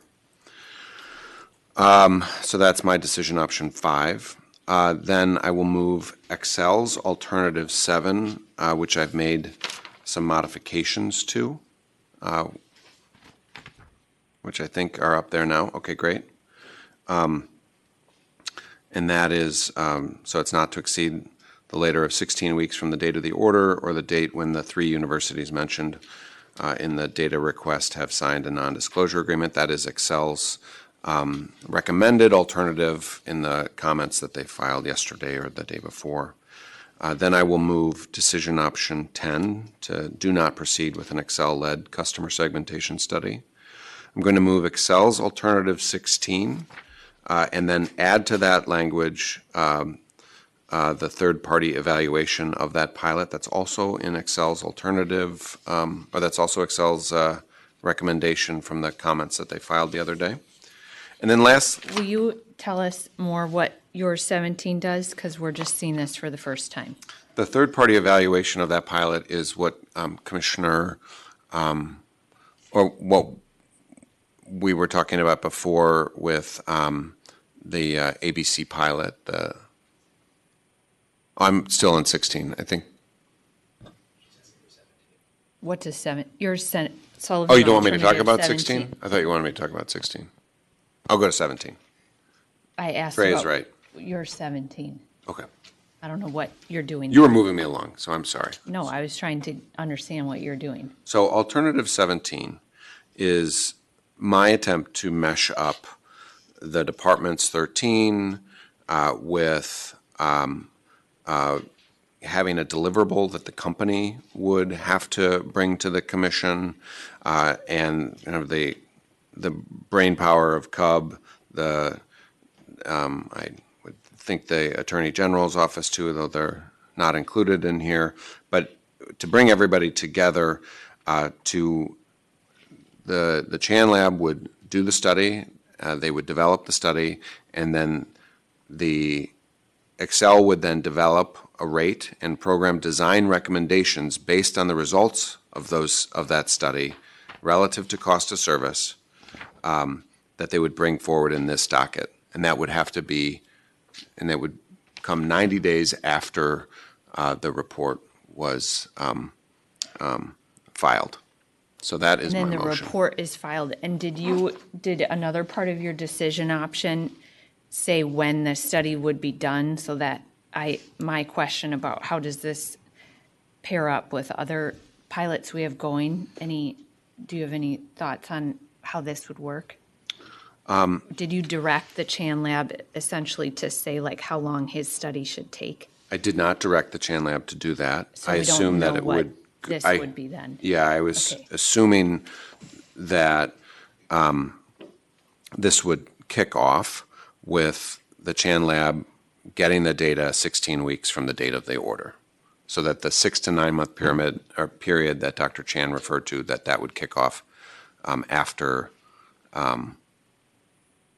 16 weeks from the date of the order. So within the year. Ms. Gretz, yeah, okay. So I think what I just heard is then the result, and maybe I should ask Dr. Chan then if he understands. So how long the duration of the actual study is still somewhat indeterminate here, right? Yeah, I mean, I did not put a number on that. I'm happy to put a number on that, like a timeline if you would like, and Well, we I could just ask think Dr. Chan. in terms of like when we're going to get the recommendations and when the 90 days after the filing of the report depends on how long the study is. That's, you know what I mean? I'm trying to get to when would this end so we could get the results of the study. Because I also think like it's important to get the study done and then evaluate it, which is what you're doing here. And I appreciate Commissioner Sullivan. So Dr. Chan, based on and I know you said earlier, like it sort of depends what we say or what others say about how long it should be, but do you have thoughts on the overall motion and when we'd get the recommendations back, how long your study would be? Chair Stephen, I think, I hesitate to commit to anything at this point, because in part, I haven't seen the data yet to know, how clean it will be, if there are going to be errors or anything like that in it. I think 6 to 9 months is my best guess, but, I think it's important that we get the study right and that it's completed. And that can take some time depending on how things go. No, I get it will take time to like set the study up. I'm asking how long the study's going to be. I would logically think it needs to be at least a year. You need at least a year's worth of data once it's established to get going. And then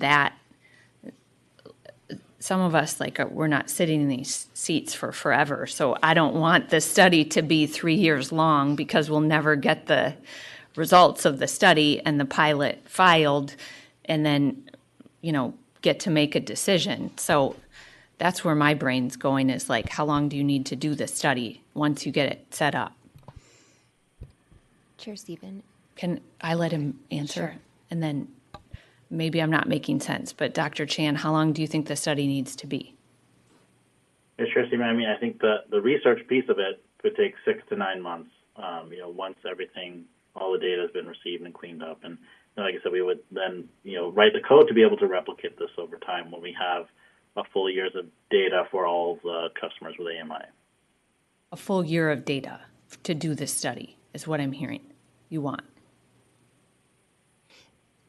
Chair Stephen, that's what we've requested. We've requested a full year's of data for every customer that has that amount of AMI history available. Madam Chair.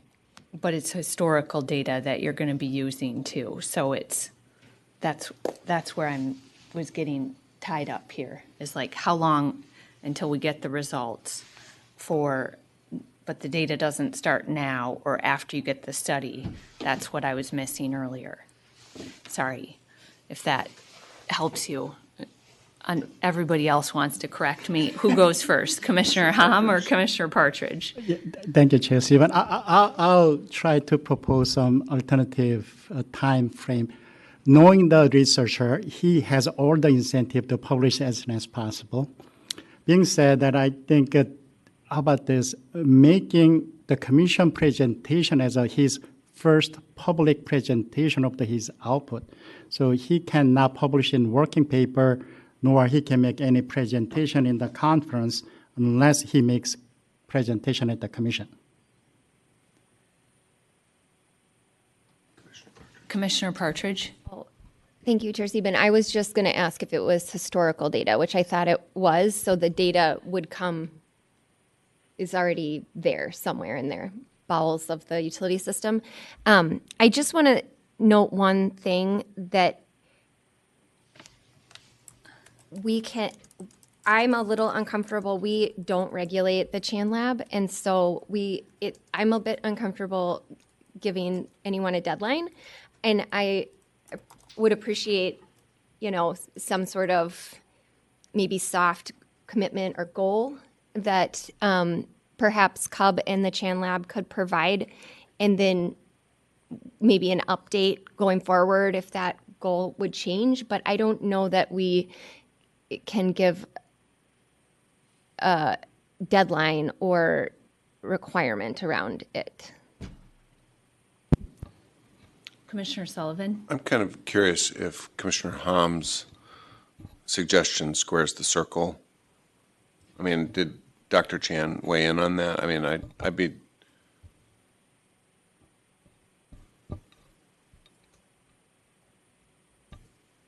Dr. Chan?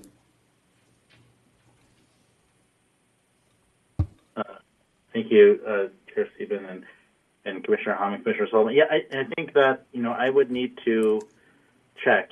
Sometimes it can be challenging to present publicly on research before it is published, for fear of scooping or things like that can happen in academic publishing. So, I would need to think about how we could do this. I'm not ready today to say, these are the things that we could agree to with this study. And my understanding also is that the ODAS standards don't require these kinds of things of people requesting research, and I appreciate the comment that we're not regulated by the commission as well. How about if we included some language in there that the parties shall make their best effort to deliver the report and recommendations to the commissions within 14 months of the date of the order, or within 12 months of the date of the order, considering that there's some slush in here between when the order comes out and when the data. Dr. Chan, how does that sound? Yeah, Commissioner, so I think that sounds agreeable to me. I think that's good guidance for us and protects our academic freedom. Because you don't want to be regulated by us in the future.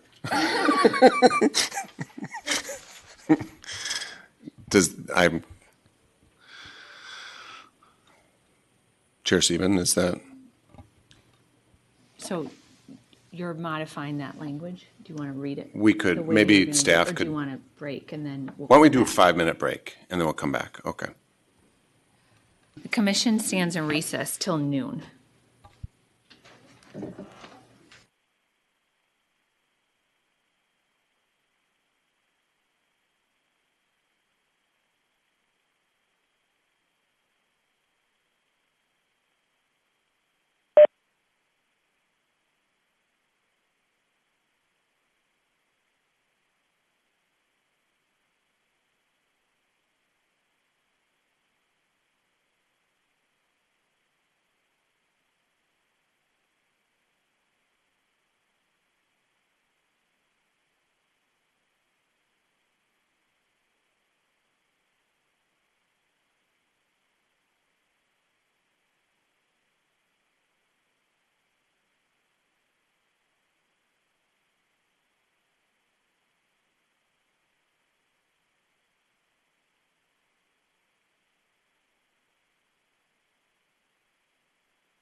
The commission will come back from its recess. Commissioner Sullivan?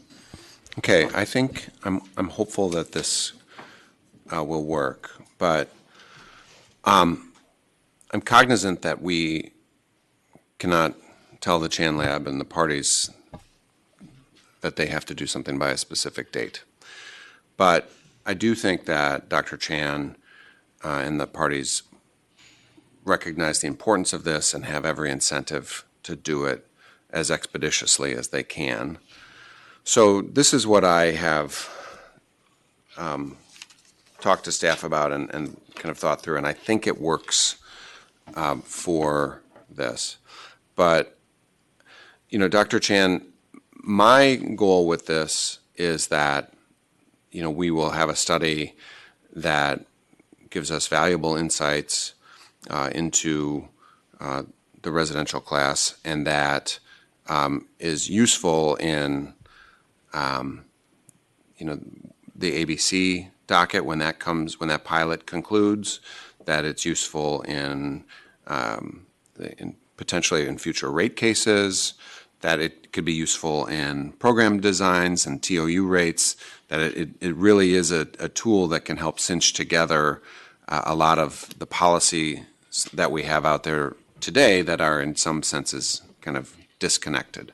So my question for you is can you commit to regular check-ins with staff and the commission on the progress of the study and where you're at, recognizing that this is going to be impactful and important for other programs, for many, many things that we're working on. And I'm knowing that, you know, we would like to see this by next year. Dr. Chan. Yeah, Chair Seaman, Commissioner Sullivan. Yeah, absolutely. Regular check-ins would be really doable. Chair Seaman, is that? Well, I think Commissioner Hom raised the issue, so maybe Commissioner Hom, do you have any response, or do you think that addresses your concerns that you raised about the check-ins? Perhaps that means like before the results are published in an academic journal, Dr. Chan, I would assume. Thank you, Chair Stephen. My concern is we learn this outcome from public media or social media network. And not seeing this before it is published in those areas, we cannot respond.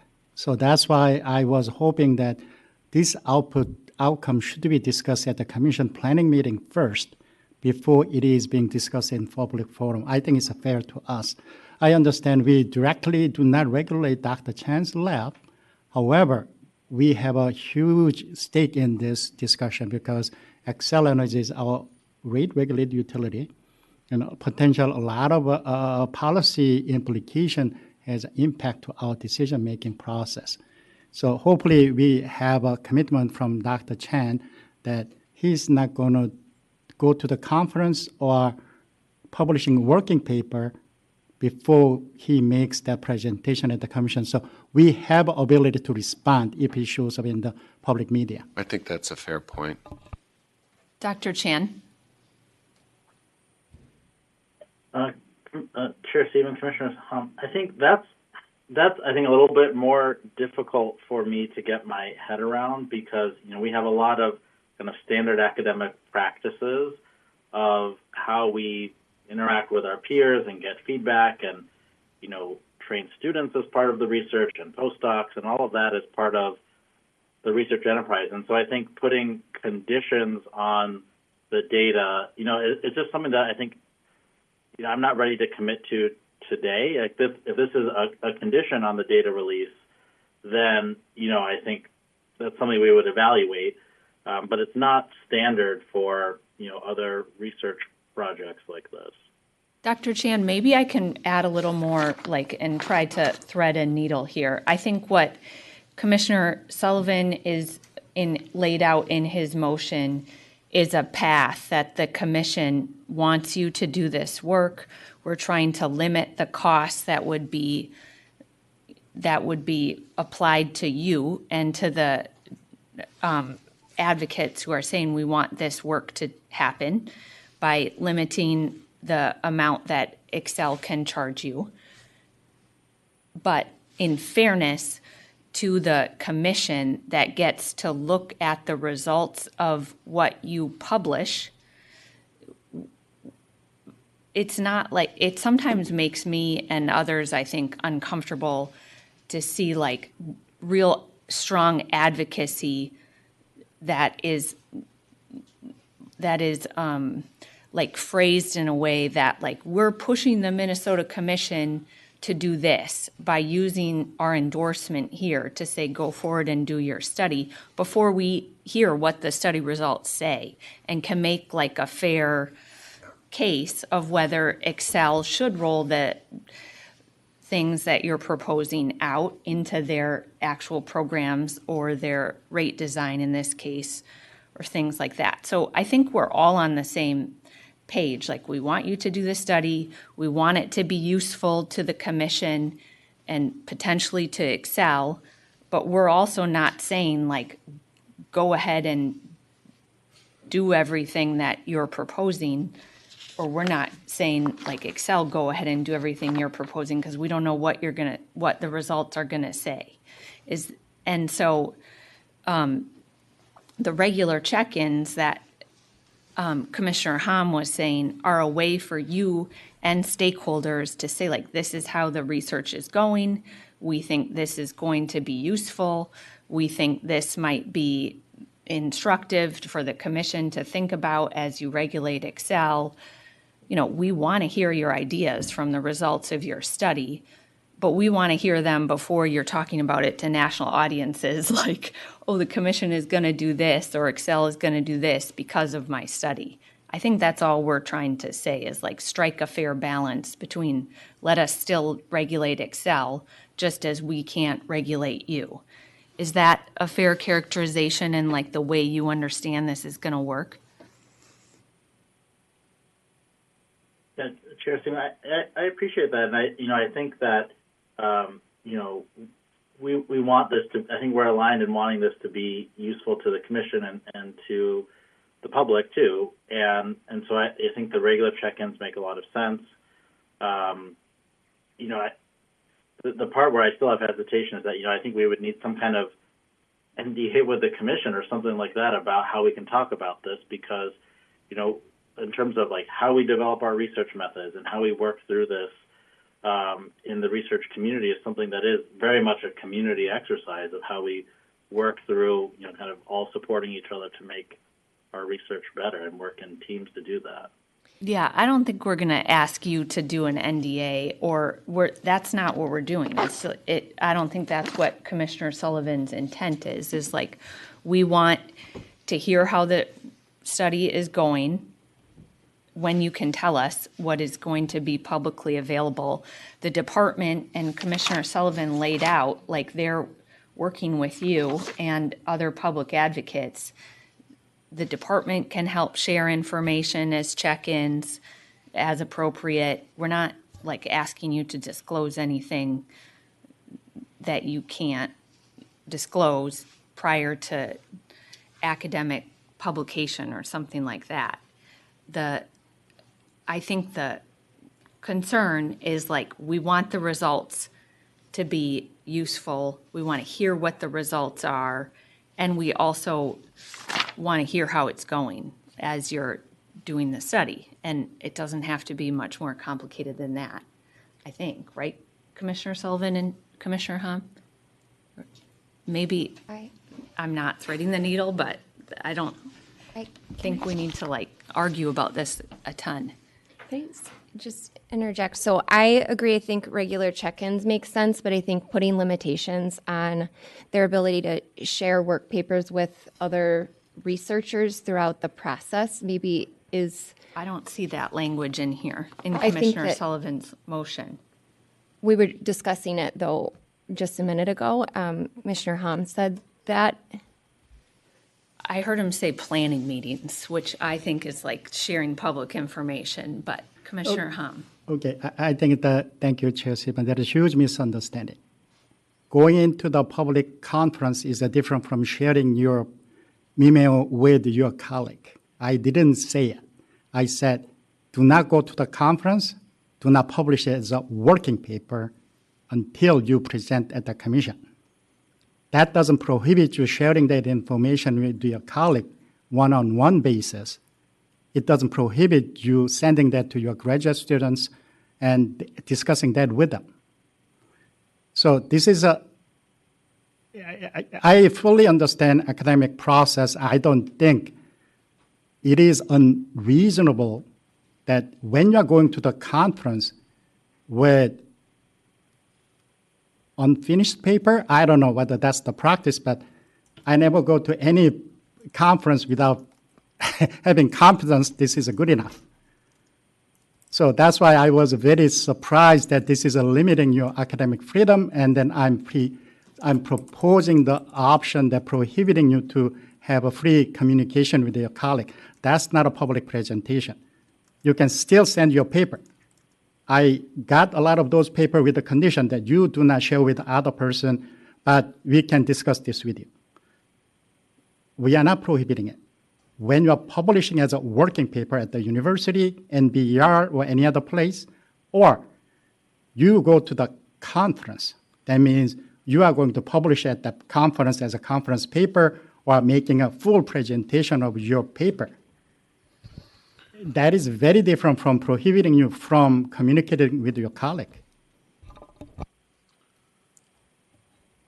Commissioner Sullivan, you have the motion in front of us. Dr. Lieb wants to add something, but did you want to say something first? I mean, I want to say something, but I'm interested in Dr. Lieb's thoughts. Chair Sieben, Commissioner Sullivan, I spent a short period of time as an academic, so I have some understanding of the process. I'd like to propose something that I think might address Commissioner Hom and Chair Sieben's, what I understand to be the concerns or questions, and possibly work for Dr. Chan, and I'd like him to opine on whether or not this will work for him. Conferences, my understanding, span a wide range. Sometimes you're presenting very early stage work. You're looking for feedback primarily from the academic community on how to frame the paper for publication, what you may have missed, looking for potential co-authors to come in that might be able to provide other data and help bolster or uncover something additional in the paper. There's times when you are bringing something that is about to go to publication, and again, you're looking for input on framing, input on anything you may have missed, input on other papers you should consider for citation. And then sometimes you are presenting something that is under review, that you're trying to sort of get other researchers to be aware that this data was done so that it can inform their accompanying work. So there's a very wide range of conference types. There's also work groups where you're going to bring something that's completely raw and just sort of discuss closely with your colleagues. And I'm concerned that if we put anything into this requirement that's really strict, one might be difficult for the Chan Lab and other academics that might want to use this type of data to understand what they can and cannot do. And I also don't want to limit the Chan Lab in those sort of early and mid stages of making this paper better or finding opportunities to work with other states that might be tackling these same types of questions and improve the recommendations that may come out of the work. But I also understand the concerns that have been raised about the data going out into a public forum for discussion without being reviewed by the commission. So I'm wondering if maybe one sort of intermediate step that might address that while also providing enough flexibility to Dr. Chan and other academics that we don't want to scare away from using all of this incredible AMI data that as ratepayers we've already paid for and can provide really excellent social benefit. That perhaps the Chan Lab could commit that if they are going to submit a working paper to a conference or publish on their website or somewhere, that they also provide that presentation, paper, abstract, working draft to the docket so that the commission can review it and open comment on it or do a planning meeting on it or have any discussion that you want to have in an open meeting format in addition to whatever the Chan Lab might want to do with their conference and academic procedures. Dr. Commissioner Hanzo. Thank you, Chelsea. But yeah, I mean, that'll do the same thing. I just want to give a venue to Dr. Chan to make that case. Rather than simply filing it, it's a lot better if Dr. Chan can give us that information. Also, I think I want to be very careful while you are making your comment. I don't think you intend. We have no intent to review his output. We just want to understand what he's doing so we can potentially respond if there is any public inquiry to us. So it is very different. We have a zero intent, at least me, I have a zero intention to review his output and work other than my academic curiosity as a separate person. But as a commissioner, we need to be informed about it. It's not about reviewing and then directing him in which direction he needs to go. Commissioner Sullivan. I think that this conversation is interesting because it highlights the tension points and the role of a public-facing regulator versus, an academic. And this is what I'm really trying to address with the regular check-ins, is that there's got to be some kind of, our staff is going to, will share with us, that, the research is, this is what we've learned, it's preliminary, this is interesting or this is not interesting. But I think the process and the concerns that we are identifying here are addressed with the regular check-ins. And I recognize that it's not buttoned up and there's not a date certain like we could do with a regulated utility, but it is what it is. And I'm comfortable that what is in, that just moving the decision options that I've set forth, again, that's decision option 2, decision option 5, Xcel alternative 7, decision option 10, Xcel alternative 16, and then Sullivan alternative 17. With this discussion about regular check-ins, that I think that gets us to the place where we need to go. And so that's what I'm going to move. Thank you, Chair Sivan. Yeah, I think with that understanding, I hope Dr. Chen understands our difficulty too. I understand we try to not to control output of your research. Meantime, also, I think it is more like a cooperative work together with academic and regulatory side. We do not surprise each other and inform each other to make sure that we have a more better positive direction. Under that understanding, I can support your motion with the regular checkup. Can I say one other thing just before we go? One of the things that I am interested in this work, and with the original study that Cub did and that I saw 5 or 6 years ago now, is I was very interested in how different residential customers contribute to the system and how they impact the system differently, and that there is a cost implication for that. In a previous job that I held long ago, I was able to see actual customer data as a part of that, and it is quite stark. There are people who use very little energy per year, per month, per week. Their load is quite flat.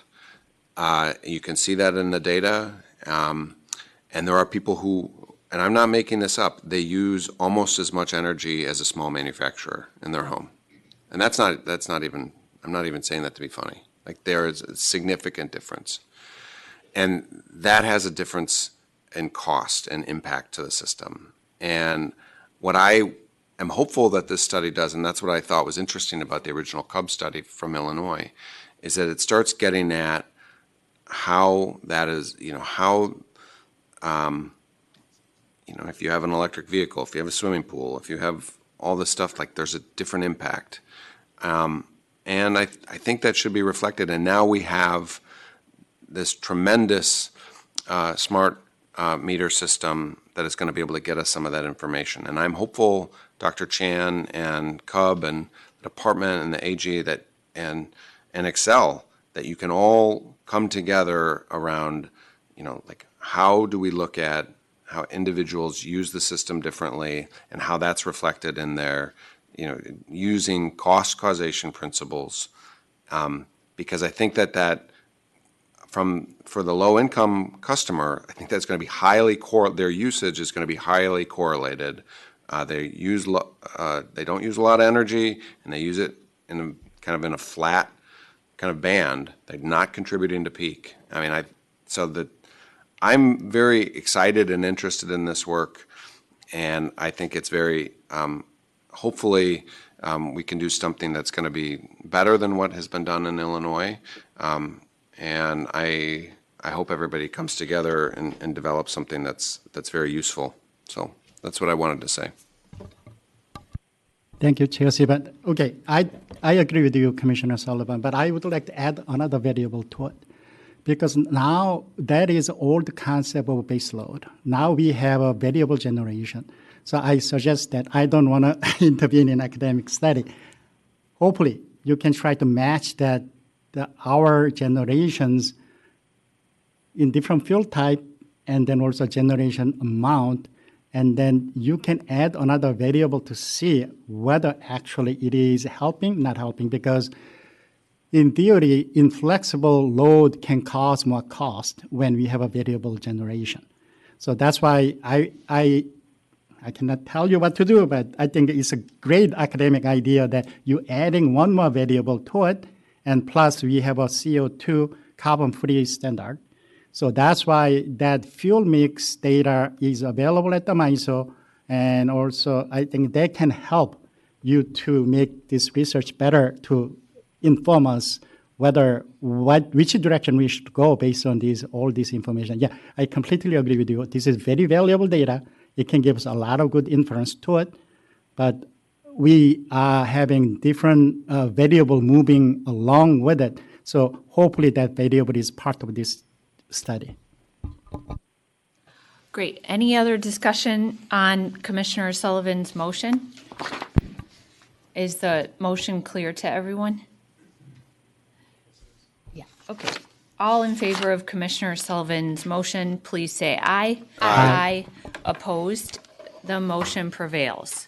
Thank you very much, everyone. There's no other business before the commission, so we're adjourned for the day.